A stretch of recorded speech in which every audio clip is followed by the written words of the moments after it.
Welcome to Out of the Blue,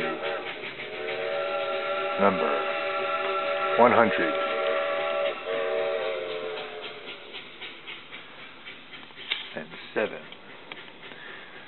So the other day, in number 106, I somewhat cryptically pointed to a little X on a treasure map, and referring to it as a treasure of Neo-Swedenborgianism. And I'm thinking I should try to be a little less cryptic and actually just spell out what Neo-Swedenborgianism is about. And so I have here lessons 1 and 2. Lesson 1. So lesson 2 was the treasure I pointed to. But first we need to look at lesson 1.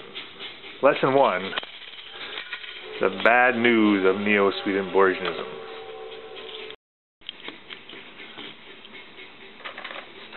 The bad news of Neo-Swedenborgianism. So, we have here, now, first of all, I'm going to respond to something a viewer said, that because some of this is taken from the near-death experience people who have had a near-death experience and their heart has stopped and they've been resuscitated, and they say something. They tell you what it was like. And the response I got to that was, well, you can't, it doesn't, just because somebody said it, it doesn't count. And in fact, that is what we're counting. You take a population of people who have had their heart stopped and they've been resuscitated, and you ask them what it was like. Now, this population is a new thing. It's historically new. In the 1910, in 1920, they didn't have a large population of people who have been brought back from a heart attack, whose heart has stopped and they've been resuscitated. So this is a new type of information that we have. And basically, now there's different studies on this, so the numbers are rounded off. But basically, 65% of them approximately report nothing at all. They don't have, they say they close their eyes, and next thing they know, they open their eyes and they're in the hospital. So this is part of the bad news of Neo-Swedenborgianism. We're on lesson 1 here, the bad news of Neo-Swedenborgianism. And this is some important bad news, because if 65% of the time nothing happens, you just close your eyes and you cease to exist.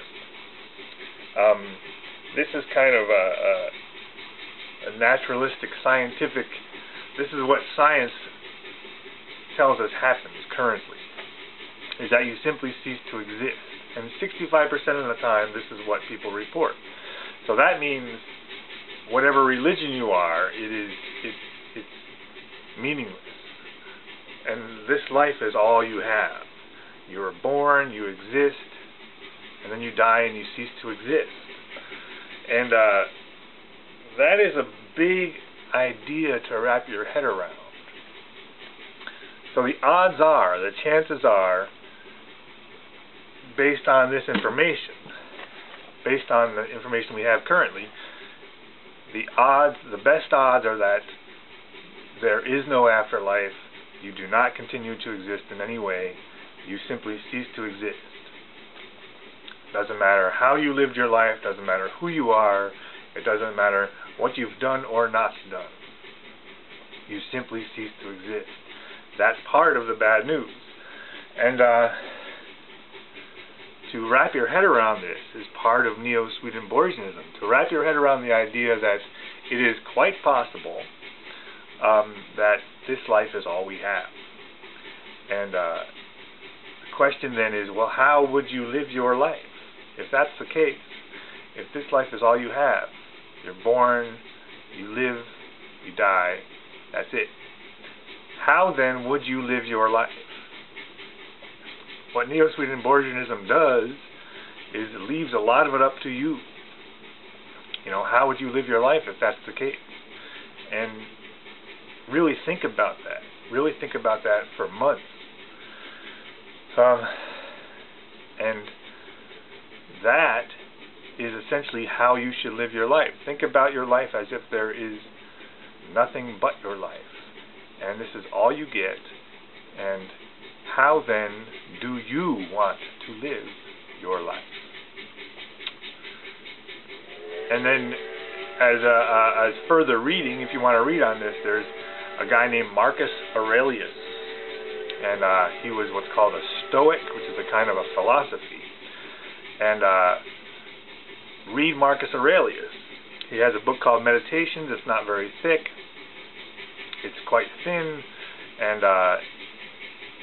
to wrap your head around the idea that this life, this existence is all there is, that book will give you some things to think.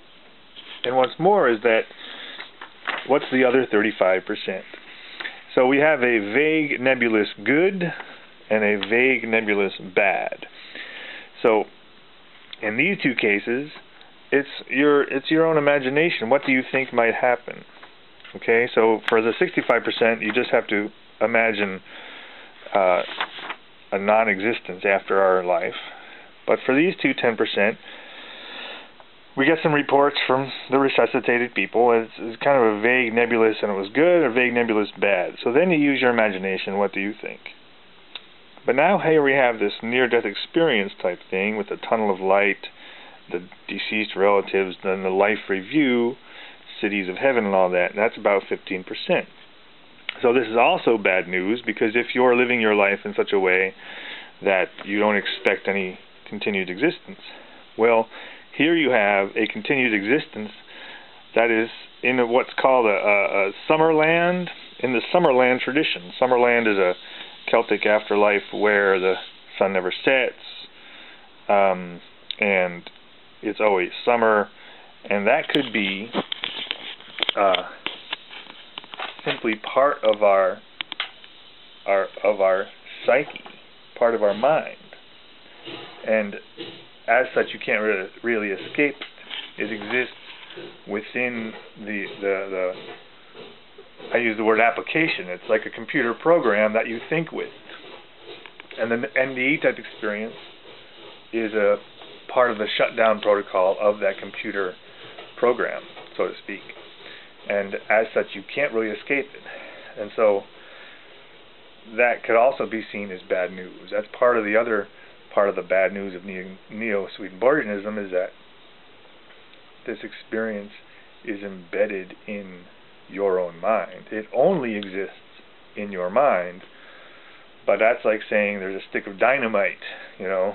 Where is it? Is it in the Nevada desert? No, it's only in your mind. So this explosive situation wherein you travel down a tunnel of light and you are exposed to everything you've ever done in your life, and your deceased relatives meet you and show you a city of heaven, that could be simply a product of our culture. So that's lesson 1, the bad news of Neo-Swedenborgianism.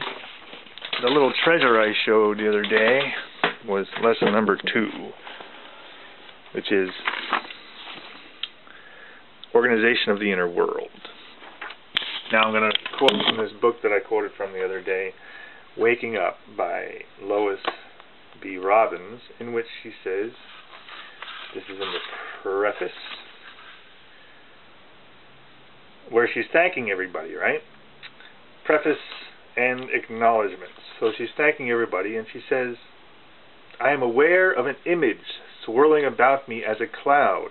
In it are the names and faces of literally hundreds of others whose lives or writings have touched my life in some deep way. In boldest relief, she says, and she names some people who were important to her, and then she says, I see all the wise women friends who have supported me in so many ways, and I see my children who have taught me so much. I see the animals who have been soul friends at various points. I see the family I grew up in, their love and care and tolerance of my strange ways. So, this could be considered her inner world. And the thing is, everyone has this. Everyone, here's the treasure I showed the other day. But before I show that, everyone has this inner world, and the organization of it is up to you.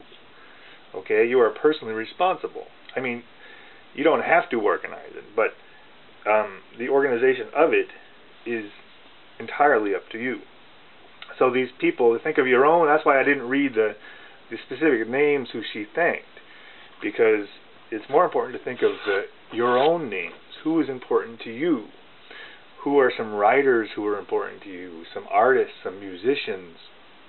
You know, Wilfredo has Tupac in his spirit world. I don't really have Tupac in my spirit world because Tupac hasn't really touched me emotionally, and I don't have feelings for what he did. Somebody like John Muir is in my inner world, and then maybe my mother's inner world might be Elvis, right? Yours specifically is up for you to decide, and also to see how it's organized, because you get groupings. Okay, so say you have 100 different people in your spirit world who you can think of: friends, relatives, artists, writers, influential people in your life and in history. How would they associate? Who hangs out with who? Okay, so it's up to you how it is organized or arranged. But what I pointed at the other day was this simple thing. Now, I have concluded that this is a product of our language learning. So this spirit world that people talk about seeing, the near-death experience, some of them have it, some of them don't. But as living people, we all have it. So the question here is, do you understand English? And if I'm saying it and you're listening, the obvious answer is yes. Then you have this Summerland world inside your own psyche.